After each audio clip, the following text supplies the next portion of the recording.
नमस्कार सभी विद्यार्थियों एवं साहित्य प्रेमियों का आज की इस वीडियो में हार्दिक स्वागत है। आज जिस नए विषय को लेकर आप सबके मध्य में उपस्थित हुआ हूँ वो एक कविता है जिसका शीर्षक है दंतुरित मुस्कान। प्रस्तुत कविता के रचनाकार हैं प्रख्यात जनवादी कवि नागार्जुन। इस कविता के माध्यम से जो प्रगतिशील कवि प्रगतिवादी कवि नागार्जुन हैं उनकी सौंदर्य चेतना स्पष्ट हुई है। नागार्जुन ने नागार्जुन की सौंदर्य चेतना उनकी एस्थेटिक अप्रोच काफ़ी समृद्ध और संपन्न है। उन्होंने प्रकृति सौंदर्य, चाहे वो नारी सौंदर्य हो या किसी बालक का सौंदर्य, बालक की मुस्कान का सौंदर्य है, हर विषय पे नागार्जुन ने अपने कोमल भावों को अभिव्यक्ति प्रदान की है। प्रस्तुत कविता उसी श्रेणी की कविता है जिसमें एक छोटे से बच्चे की, जिसके अभी नए नए दांत आ रहे हैं, उसकी प्यारी सी मुस्कान कितना आह्लाद प्रदान करने वाली रहती है।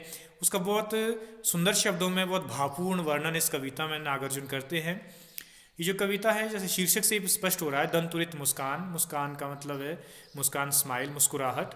और दंतुरित मतलब जिसके छोटे छोटे दांत अभी उग रहे हैं अभी। और जो कोई शिशु है उसके अभी एक दो दांत आते हैं और वो कितनी प्यारी, कितनी मनमोहक उसकी वो मुस्कुराहट रहती है, जो आपकी हर दुख तकलीफ, हर पीड़ा को अनायास ही दूर कर लेती है उसके देखने मात्र से ही। उन भावों का बहुत सुंदर वर्णन इस कविता में नागार्जुन कर रहे हैं। दरअसल जो नागार्जुन है, जैसे मैंने पहले भी कहा था, बहुत घुमक्कड़ी प्रवृत्ति के थे।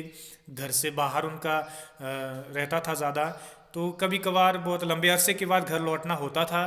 तो इसलिए उनके जो बच्चे थे उनके साथ उनका ज़्यादा संपर्क नहीं हो पाता था, ज़्यादा समय उन्हें नहीं दे पाते थे। तो वो कभी कभी लंबे अरसे के बाद जब घर लौटते थे और अपने उस बच्चे को देखते तो अपनी माँ की गोद में खेल रहा होता था, तो उनकी उस बच्चे की प्यारी सी वो मुस्कुराहट है, वो छोटे छोटे दांतों से, छोटे छोटे दांत जिसके मुंह में है, और उसकी वो प्यारी सी मुस्कान, उसको देखकर नागार्जुन एकदम भाव विहल हो जाते हैं और उस प्यारी सी मुस्कुराहट को दंतुरित मुस्कान कविता में बांधने से उन भावों को नहीं रोक पाते हैं। तो हम इस कविता में शुरू कर रहे हैं कि किस तरह से ये कवि का वात्सल्य भाव जो है वो सामने आता है। शुरू करते हैं। पहला पद्यांश है, तुम्हारी और दंतुरित मुस्कान मृतक में भी डाल देगी जान, धूली धूसर तुम्हारे ये गात, छोड़कर तालाब मेरी झोंपड़ी में खिल रहे जलजात। क्या कह रहे हैं कवि? उन्होंने काफ़ी अरसे के बाद अपने शिशु को देखा, अपने बच्चे को देखा, जिसकी बहुत प्यारी सी मुस्कान है, छोटे छोटे दांत उसके मुंह में है।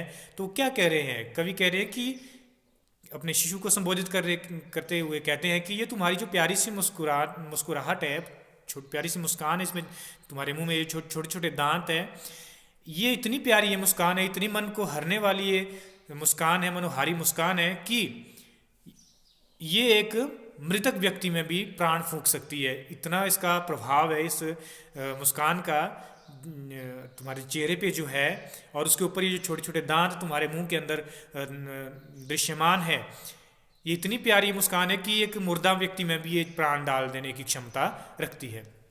धूली धूसर तुम्हारे ये गात, गात होता है शरीर, या शरीर का कोई अंग, या उसका कोई चेहरा या हाथ, कुछ भी। धूल से सने हुए जो तुम्हारे ये हाथ है, जो तुम्हारा ये शरीर है, ये इतना सुंदर लग रहा है, ऐसा लग रहा है कि छोड़कर तालाब मेरी झोंपड़ी में खिल रहे जलजात। जलजात होता है कमल के फूल। ऐसा लग रहा है कि तुम्हारे रूप में, जो तुम्हारे धूल से सना हुआ तुम्हारा वदन है, इसको देखकर ये लग रहा है, इतना सुंदर ये लग रहा है मिट्टी से सना हुआ तुम्हारा शरीर, कि आज कमल के फूल मानो तालाब छोड़कर मेरी झोंपड़ी में, मेरे घर में खिल गए हो तुम्हारे रूप में। उपमा दे रहा है कमल के फूलों के साथ कवि। इतनी सुंदर उपमा अपने बच्चे की सौंदर्य का कमल के फूलों से दे रहा है। आगे, परस पाकर तुम्हारा ही प्राण, पिघल कर जल बन गया होगा कठिन पाषाण। अब क्या बोल रहा है? परस होता है स्पर्श, प्राण मतलब सांस। तुम्हारे श्वासों का स्पर्श पाकर ही मानो ऐसा लग रहा है कि जो कठोर पाषाण है, कठोर जो पत्थर है, वो भी पिघल कर पानी बन गया होगा। ये तुम्हारे श्वासों का स्पर्श का ही परिणाम होगा कि एक कठोर पत्थर भी पिघल कर पानी बन गया होगा। छू गया तुमसे कि झरने लग पड़े शेफालिका के फूल, बांस था कि बबूल। बांस और बबूल दोनों कंटीली झाड़ियों के नाम है, और शेफालिका एक फूल का नाम है। कि जब तुमसे कोई छू गया होगा, तुम्हारे एहसासों से कोई छू गया होगा, तो वो चाहे फिर बबूल हो या बांस का पौधा हो, उनसे भी मानो शेफालिका के फूल झरना शुरू हो गए होंगे। इतना प्यार, इतना कोमल, इतना पावन तुम्हारी ये स्पर्श है। कहने का भाव ये है कि कोई भी कठोर हृदय का भी व्यक्ति अगर हो, बहुत कठोर व्यक्ति भी हो, वो भी तुम्हारी इस प्यारी सी मुस्कान को जब देखेगा तो उसके मन में भी कोमल भाव फूट पड़ेंगे। ये कवि इस पंक्ति के माध्यम से कहना चाह रहा है। आगे, तुम मुझे पाए नहीं पहचान, देखते ही रहोगे अनिमेष। अब कवि काफ़ी लंबे अरसे के बाद अपने घर वापस लौटा है, तो जो शिशु है उसके लिए कवि अभी अपरिचित है, इसलिए कवि कह रहे हैं कि शायद तुम मुझे अभी पहचान नहीं पाओगे।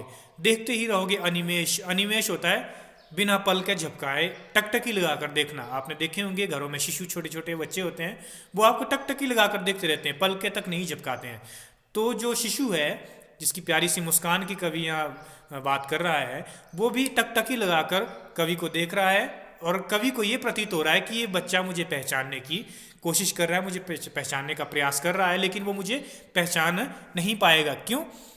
क्योंकि कवि उसके लिए बिल्कुल अपरिचित है। काफ़ी लंबे अरसे बाद कवि उस शिशु से मिल रहा है, इसलिए शिशु जो है वो उसको अजनबी मान के टकटकी लगा के उसे देख रहा है। थक गए हो, आंख लूं मैं फिर। अब कवि के हृदय का वात्सल्य भाव जागृत हो गया है। वो कह रहे हैं कि तुम मुझे टकटकी लगाकर मत देखो, तुम थक जाओगे। इससे अच्छा ये है कि मैं ही अपनी आंखें फेर लेता हूँ, ताकि तुम्हारी आंखों को थकान ना हो, इन्हें आराम मिल सके। क्या हुआ यदि हो सके परिचित ना पहली बार। अब कवि प्रश्न कर रहा है शिशु से कि क्या होगा अगर हम पहली मुलाकात में एक दूसरे से परिचित ना हो पाए। यदि तुम्हारी माँ ना माध्यम बनी होती आज, मैं ना सकता देख, मैं ना पाता जान तुम्हारी यो दंतुरित मुस्कान। यदि तुम्हारी माता आज माध्यम ना बनी होती हमें मिलाने का, तो मैं कभी तुम्हारी ये मुस्कान, ये कोमल मुस्कान, ये प्यारी मुस्कान नहीं देख पाता, कभी मैं तुमसे परिचय नहीं कर पाता, कभी मैं तुम्हें जान नहीं पाता। मतलब मुझे और तुम्हें मिलाने की जो कड़ी है वो तुम्हारी माँ है, जिसकी बदौलत, जिसके कारण हम दोनों आज मिल रहे हैं और मुझे तुम्हारी कोमल मुस्कान देखने को मिल रही है, जो बहुत ही मनोहारी है, बहुत ही भावावेग को उत्पन्न करने वाली है। अगला है, धन्य तुम माँ भी तुम्हारी धन्य, चिर प्रवासी में इतर में अन्य। अब क्या कह रहे कवि कि तुम धन्य हो, तुम्हारी ये प्यारी सी मुस्कान धन्य है, और तुम्हारा पालन पोषण करने वाली तुम्हारी माँ भी धन्य है। चिर प्रवासी में इतर, मैं क्या हूँ? चिर प्रवासी हूँ। चिर प्रवासी मतलब, चिर का मतलब होता है लंबे समय से, प्रवासी मतलब प्रवास पर रहना, बाहर रहना घर से, कि मैं बहुत लंबे समय से घर से बाहर था, प्रवास पर था। मैं अन्य, इसलिए तुम्हें मैं क्या लग रहा हूँ? कोई अपरिचित, अनजान लग रहा हूँ, मैं अन्य प्रतीत हो रहा हूँ तुम्हें कि कोई बाहरी व्यक्ति आ गया है, क्योंकि मैं बहुत लंबे समय से प्रवास पर था। इस अतिथि से प्रिय तुम्हारा क्या रहा संपर्क। आज मैं घर लौटा हूँ तो मैं कैसा लग रहा हूँ तुम्हें? मेहमान की भांति, कि कोई अतिथि आया हुआ है घर में। तो कवि कह रहा है उस शिशु से कि इस अतिथि जो मैं हूँ, मैं मेहमान बनकर आया हूँ आज इतने दिनों बाद, तो तुम्हारा क्या संपर्क मुझसे रहा? कोई संपर्क मुझसे अभी तक तुम्हारा नहीं था हे प्रिय। उंगलियां माँ की कराती रही मधुपर्क, तुम्हें उंगलियां तुम्हारी माँ ने ही तुम्हें जो है वो मधुपर्क खिलाया है। मधुपर्क होता है जो पंचामृत जिसको कहते हैं, जो 5 चीज़ों से मिलकर बनता है, 5 चीज़ों का मिश्रण, जिसमें दूध, दही, घी, शहद और पानी, ये 5 चीज़ें जब मिलती हैं उसके मिश्रण को मधुपर्क कहते हैं, या पंचामृत भी कह देते हैं। तो उस बच्चे को जो पंचामृत खिलाया है वो किसने खिलाया है? उसकी माँ की उंगलियों ने, ना कि पिता की उंगलियों ने। कवि के लिए वो शिशु नितांत अपरिचित है, क्योंकि मधुपर्क भी किसने खिलाया है बच्चे को? उसकी माँ ने। देखते तुम इधर कनखी मार, और होती जब की आंखें चार, तब तुम्हारी दंतुरित मुस्कान मुझे लगती बड़ी ही छविमान। कवि क्या कह रहे हैं कि जब तुम्हें मुझे कनखी मार के देखते हो, कनखी होता है तिरछी नज़र से देखना। आपने देखा होगा बच्चे कैसी कैसी शरारतें करते हैं, किस तरह से कैसी अटखेलियाँ करते हैं, बहुत तिरछी नज़र से देखते हैं, फिर एकदम शर्मा जाते हैं। वो पूरा शब्द चित्र हमारे समक्ष कवि प्रस्तुत कर रहा है, और पाठकों के हृदय का वात्सल्य भाव भी जागृत हो रहा है।